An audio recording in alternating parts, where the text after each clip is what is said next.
সমজিলা লিখি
মন্ত্ৰী মহোদয়ৰ কাৰণে ডাঙৰকে বাহাত চাপা লগাই দিয়ক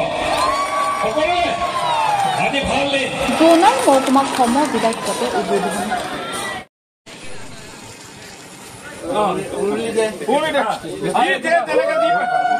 জোনাইত মন্ত্ৰী যোগেন মোহন আৰু স্থানীয় বিধায়ক ভুৱন পেগুৰ উপস্থিতিত আজি 21খন মহকুমাৰ ভিতৰত জোনাই মহকুমাকো সমজিলা হিচাপে উদ্বোধন কৰে আজিৰে পৰা বিলুপ্ত হ'ব জোনাই মহকুমা অসম অৰুণাচল সীমান্তৰ ধেমাজি জিলাৰ জোনাই মহকুমাক অসম চৰকাৰে 1979 চনত মহকুমা হিচাপে ঘোষণা কৰিছিল আজি সুদীৰ্ঘ 33 বছৰৰ পিছত অসম চৰকাৰ কেবিনেটৰ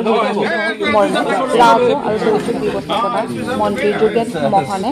জোনাই মহকুমা জিলাৰ মিচিং কৃষ্টি ভৱন প্ৰাংগণত অনুষ্ঠিত এক ৰাজহুৱা সভাত চৰকাৰীভাৱে জোনাই মহকুমাক সমজিলা হিচাপে ঘোষণা কৰি ৰাজহুৱাভাৱে উদ্বোধন কৰে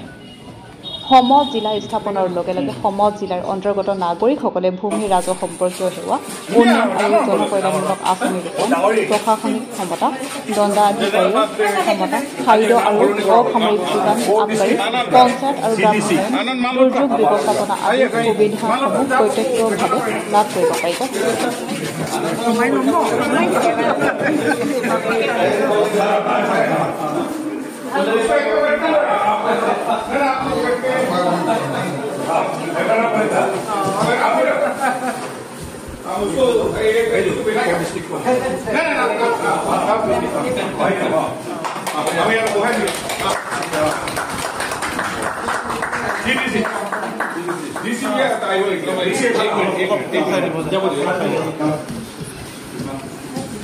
आपका से आप बैठिए आपको बैठाना है आपका से इधर पर एसडीओ सिविल लो है याला साइड बेटा सीडीसी 4 डिस्ट्रिक्ट আজিৰ দিনটোত প্ৰায় 39খন সমজিলা আজি আনুষ্ঠানিক আজি আৰু কাইলৈ মানে উন্মোচন হ'ব আমক আজি যেহেতু মই ধেমাজি জিলাৰ অভিভাৱক মন্ত্ৰী মাননীয় মুখ্যমন্ত্ৰী মহোদয়ৰ এইটো সপোন 2023 চনৰ 25 আগষ্ট তাৰিখে কেবিনেটতে সিদ্ধান্ত লোৱা প্ৰায় 79খন এনেকৈ সমজিলা হ'ব প্ৰায় 79টা সমষ্টিত আৰু আজি আমি 39খন এই 4 আৰু 5ত আমি এইখিনি কাৰ্যকৰী কৰিবৰ কাৰণে আজিৰ দিনটোত মোৰ দুখন আছিল প্ৰথম খোৱাং ডিব্ৰুগড় জিলাৰ আৰু ধেমাজি জিলাৰ এখন জোনাই আজি কাৰ্যালয় আমি আনুষ্ঠানিক উদ্বোধন কৰিম বিধায়ক মোৰ লগতে আছে সন্মানীয় ভুৱন পেগু ডাঙৰীয়া আৰু জিলা আয়ুক্ত অতিৰিক্ত আয়ুক্তকে আদি কৰি সকলো ষ্টাফ আমি এতিয়া জনসাধাৰণক ইয়াৰ ওচৰ চপাই অনা প্ৰশাসনলৈ আৰু সকলো সুবিধা যাতে তেওঁলোকে ক্ষিপ্ৰতা পায়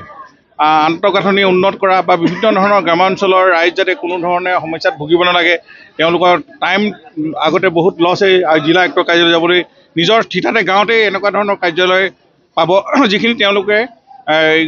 ঠিতাতে সমস্যাবোৰ সমাধান কৰিবলৈ সুবিধা হ'ব এনেধৰণে প্ৰশাসনক জনগণৰ ওচৰ চপাই নিয়া আৰু দক্ষতাৰে কাম কৰা বিষয়াসকলে যেতিয়া গাঁৱত আহিব প্ৰকৃত প্ৰতিচ্ছবিখন গাঁৱত উপলব্ধ হ'ব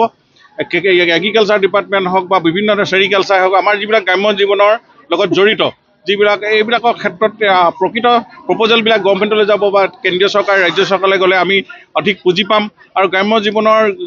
কৃষকসকল বিশেষকৈ উপকৃত হ'ব মই ভাবোঁ এনেকুৱা ধৰণৰ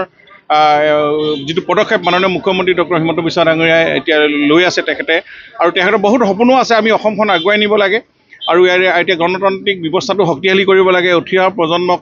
আমি মানুহ কৰি গঢ়িব লাগে এনেকুৱা বহু কথা আজি চৰকাৰী এখন গণতান্ত্ৰিক গণৰাজ্য শক্তিশালী কৰিবলৈ হ'লে সংবিধানে দিয়া সুবিধাখিনিও আমি গ্ৰহণ কৰিব লাগিব এইখিনি পাবলৈ ৰাইজে মিনিমাম এইখিনি যিখিনি জ্ঞান প্ৰশাসনিক দিশৰ সেইখিনিও জনাৰ একেবাৰে ওচৰ চপাই নিয়াৰ এইটো লক্ষ্য আছে। মই আজি খুব আন্তৰিকতাৰে মই ইয়াত আহি খুব ভাল লাগিলে। ৰাইজ খুব এই ধেমাজিবাসী ৰাইজ খুব মৰমীয়াল আৰু তেওঁলোকৰ যি তেওঁলোকৰ অতিথি আপ্যায়ন মনোভাৱ আৰু যি সমাগম এনেকুৱা প্ৰতিকূল বতৰতো আহি উপস্থিত হৈ তেওঁলোকে খুব আৱেগিকভাৱে তেওঁলোকে ইয়াক গ্ৰহণ কৰিছে আৰু তেওঁলোকৰ বহুদিনীয়া এটা সমস্যাৰ সমাধান হৈছে। গতিকে মই ভাবোঁ আগন্তুক দিনত আমি এইখিনি কাম কৰি এই সমষ্টিটো আমি অসমৰ ভিতৰত এটা ভাল সমষ্টিলৈ নিব লাগিব। আন্তঃগাঁথনিয়ে হওক বা বিভিন্ন সমস্যা সমাধানৰ ক্ষেত্ৰতে ইয়াৰ সকলো জাতি জনগোষ্ঠী সকলোকে মিলাই